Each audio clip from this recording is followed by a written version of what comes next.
we've been talking about like the passion behind the fans, everybody with the books.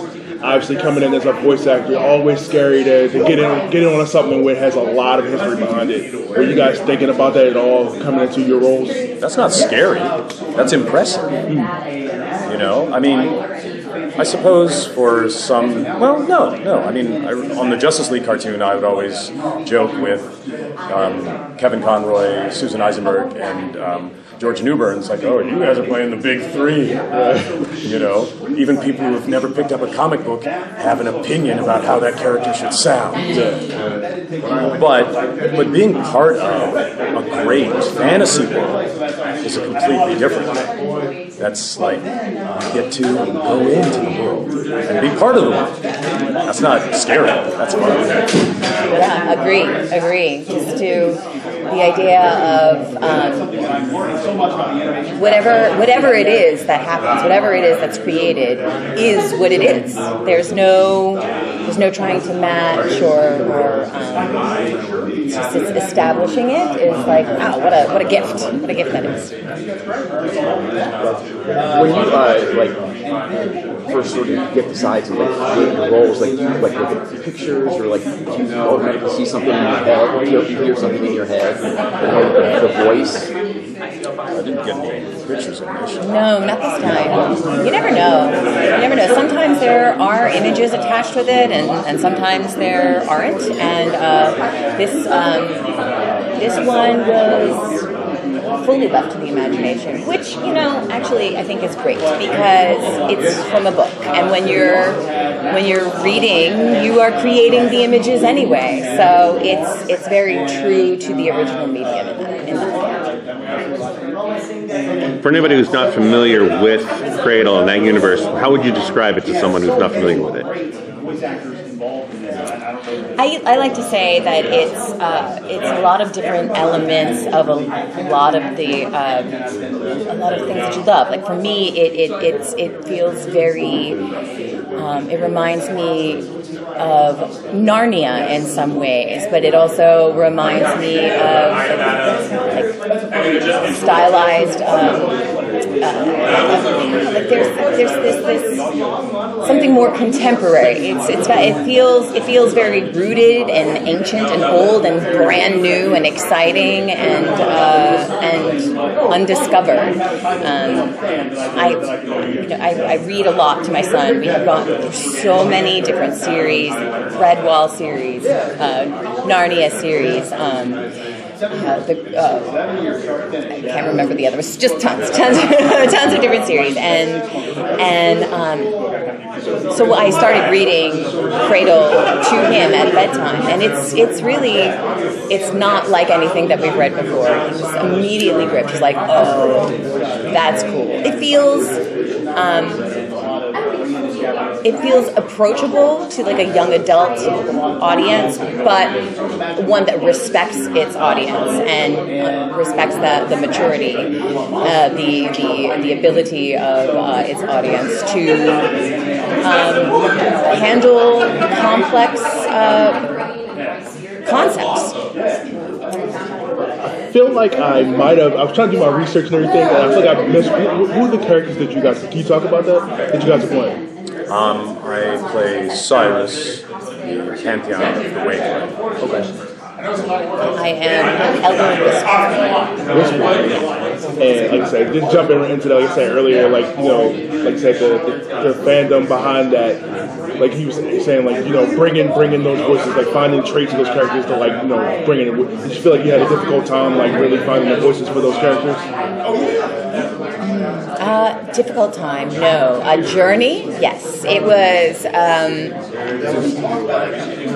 I had thinking about like a dragon is but like ethereal. So I think I originally approached it as something kind of like more high pitched and lofty, and then it was like no, bring it down, make it more grounded. So then it was like more grounded down here, but then it was like no, it's like something in between, and add some canine elements to it. So it was like some snarls, and I love to do creature work. That's one of my favorite things to do. So I'm like, yes, bring in the creatures. So like adding like snarls and growls in different places was so, yeah, we all did it together, and we really did all do it together. So how do you guys prepare for the roles, your characters, and what kind of I guess, work went into developing the voice? Y'all want to take acting classes? You read the material and you find the perspective that touches you. It's like, what would I sound like if I was in this scenario? But then you collaborate with the creators and they give you more background to the character and you add that in. It's like, oh, well, it's not how I would sound, it's how would someone age 7 sound who has magic powers. And so you just add levels and levels. So how does your experience with Cradle compare to your other work, like Samurai Jack and Justice League? It's great. Well, in the old days, we got to record together. Nowadays, since pandemic, nobody records together. But working with great material gives you a good performance.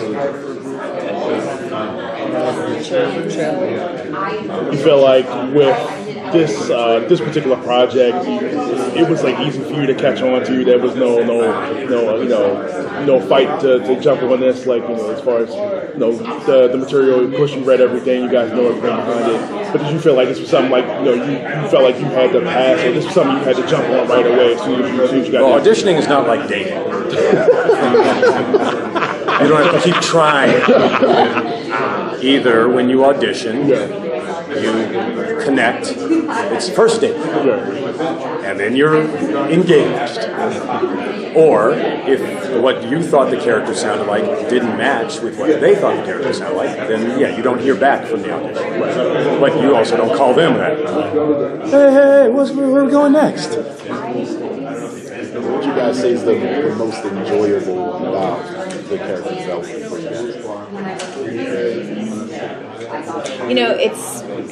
We're so lucky that we get to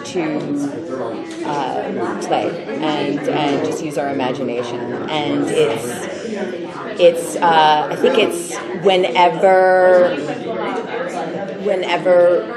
I'll even say we, because I think it's probably true for everyone. It's whenever we are doing our thing and then we have that moment and we realize, holy cow, this is really cool what I get to do. I'm doing the playground. I am a kid in the playground. I am playing make-believe, and that's what I am doing right now. Wow, what is my life? Like, that's the most enjoyable part of any session. When you're there doing the voice work and the creator is there, listening and watching, is there any sort of intimidation factor? Like, you want to screw anything up, you want to get things right for him, I mean, what's that like when he's there watching you? It's his baby. Well, it's not intimidation. It's, you want to click. You want to sound like the thought, because that's where the character came from in his head. You want that voice to fit in his head, to match together. And so it's not about intimidation as much as it is like working together. Because usually what will happen is they'll hear something and go, perfect, or, oh, good, wait.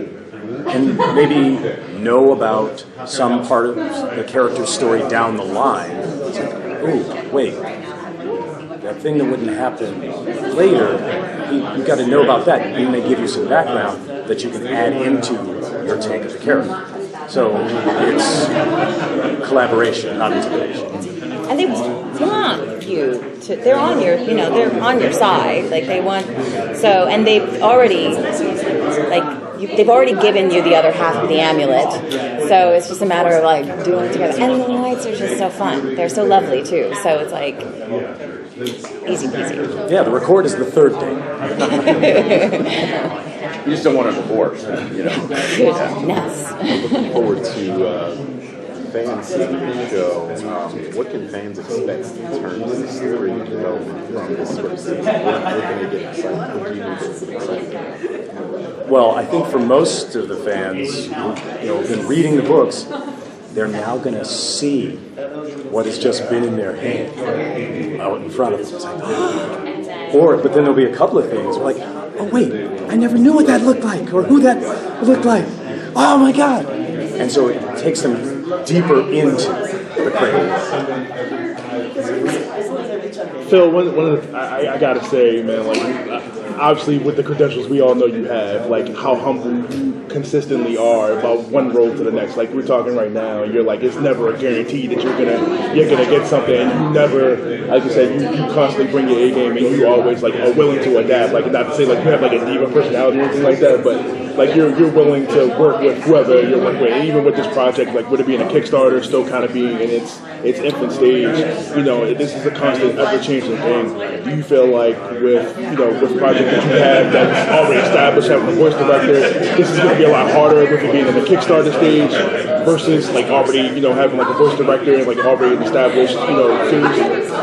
No, it's not about hardness. I mean, level of success, you don't know. But you know when you've got good material. I mean, when I did the first episode of Samurai Jack, we didn't have a series of books that tons of people had already read, But in show business, you know that there is not always a direct correlation between quality and success. Sometimes you work on something great, and a studio just decides, we're going to throw that away. Yeah. These days. No.